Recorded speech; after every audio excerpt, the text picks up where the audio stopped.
All right, Ethan.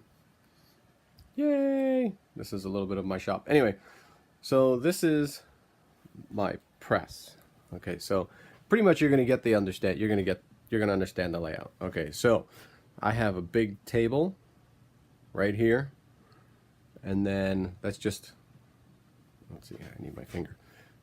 This is one of my dies right there. It's just a rubber. This here is just a rubber pad that I put on my table. So what I do is I lay my leather here on the table like that. Let's say this is just a small, way small piece of leather that I have. Right? So then I take my die, let's see, right here on my shelf. I pull down this one, I'll punch one of these out. Okay, so then simple, stick the die on the leather like that. And then these are steel rules. So down here on this end, on the bottom end, there is it's a knife. It's really sharp. So then I lay the sharp end down, slide the leather into my press. Okay, gotta raise it up a little. There we go. Just simple bottle jack. Slide it onto there, and then manually crank it. I'm not really cranking it right now, so it's not moving. But so I wiggle it up and down. See, and then it presses down on the die. Okay, so before I wreck that piece of leather, I shouldn't have done that, but that's okay.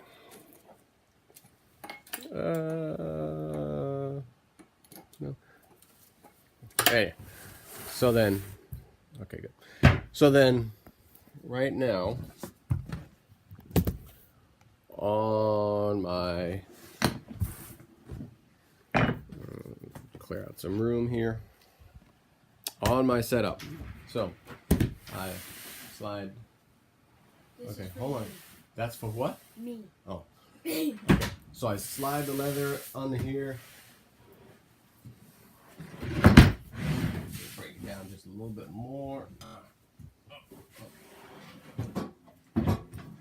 I'll talk about this in a minute. Anyway,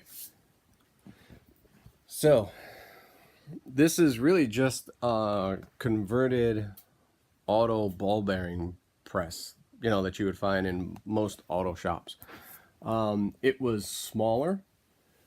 This was the original head beam, and then I added these metal plates on the side to open up the throat, because my leather can be sometimes over 4 feet long, 4 feet tall.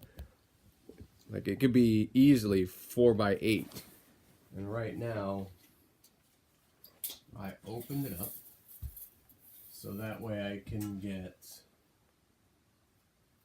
about 43.5 inches in the throat. So wide is nice. Anyway, so then, it's just simple. This is just a simple bottle jack. Let's see. There we go.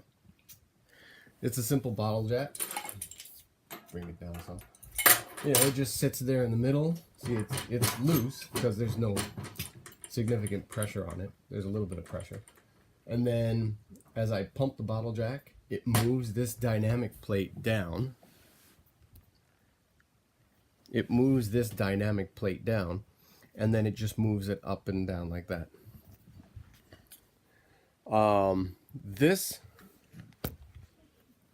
That's a great picture right there. This is MDF. This is an MDF board with just a thin sheet of metal underneath. Now, this dynamic plate moves up and down. And these are just what, you know what these are.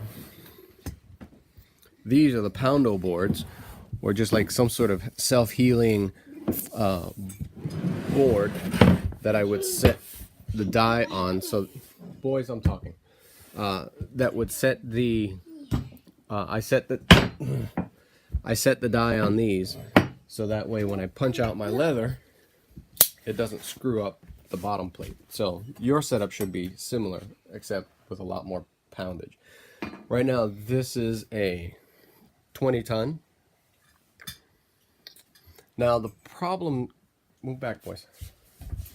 So now one of the problems that I have is that these are just 2 guide rods. Let me see if I get, okay, good. These are just 2 guide rods. As you can see, there's no real stability in them. Like they'll wiggle and they'll tip because all the pressure is right here. These are just guide rods, and then these are springs just to help raise the plate back up. Now I don't know if you can, oh, you can see it, good.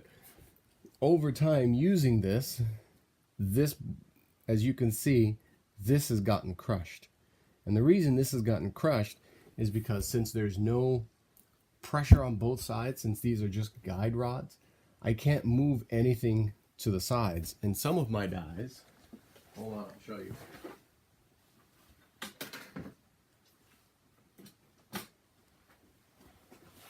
Some of my dies are pretty small.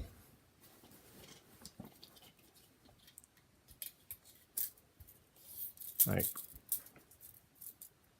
some of my dies are pretty small. It's like barely 4 inches across. Can I taste your eggs? No. Why? Not now. Not now.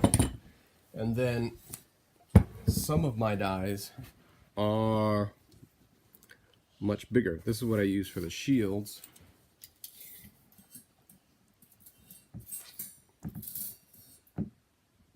And this one's about 15 3/8 across. So I need quite a variety of size. Well, what happens is with the smaller dies, I stick them underneath. But when I stick them underneath, because there's no real stability, I have to put everything right in the middle.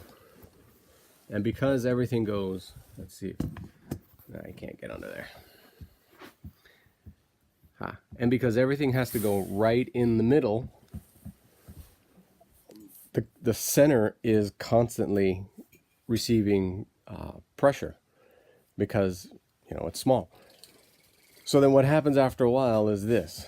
This is delamination. This is delamination in the MDF board. Now I've got three 1-inch MDF boards that I've glued and compressed together. Well, you know, granted, I haven't had to replace this one. I haven't had to monkey with this for about 2 years. I want to try it. No, go over there.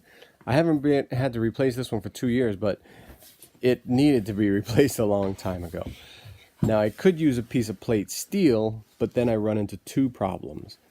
You know, even if I were to, I need to have something that, I need to have something that will not deflect as I use the larger or the wider ones, or the larger dies or the smaller dies. But to account for that deflection, what I have to do is I'm increasing the weight. Well, right now I just have this spring and this spring that brings the whole plate up. So it needs to counteract this pressure right here. Even if I were to add more springs, that still wouldn't change the fact that this post is the only point of pressure, and these 2 guide rods, move, get out of the way, and these 2 guide rods are still only guide rods. There's still a lot of slop and play with them, and if I were to use even a 1-inch plate or a 3/4 inch plate, it would still yaw left and right as I added pressure. As it hits something, it's just going to go whoop, because it's not even pressure, but you get that. Anyway, so this is my shop press. It's worked fine for 5 years, 7 years, something like that, but it's old. That constant boop, boop, boop, boop, boop, boop, boop gets old. Dealing with this is old. Even if I were to get a compressor that doesn't fix the yaw problem that I would encounter, which is a problem because then everything has to go to the middle, which, you know, it's kind of a pain. Anyway, so that's my shop press, and this is what I have right now. Again, I'm looking at, in the links below, I will put some links to the 2 presses that I'm looking for. I mean, this is, I don't know if you guys have Harbor Freight, but this is just something that I got at Harbor Freight. The bottle jack I replaced with a high-speed one, so I think it's what, 3 times speed. And then these I just got at some metal yard or that we have around here. Not a scrap yard, but some sort of steel place that we have around here. But anyway, so that's that. And yeah, so I'm not looking at replacing this month, but you know, if in the near future, oh, no, you can't stand on that. That will cut your foot. But in the near future, that's gonna have to get changed. Alrighty, bro. All right, if you have anything, if you have any more questions, just let me know, and I'll talk to you later. Thanks. Bye.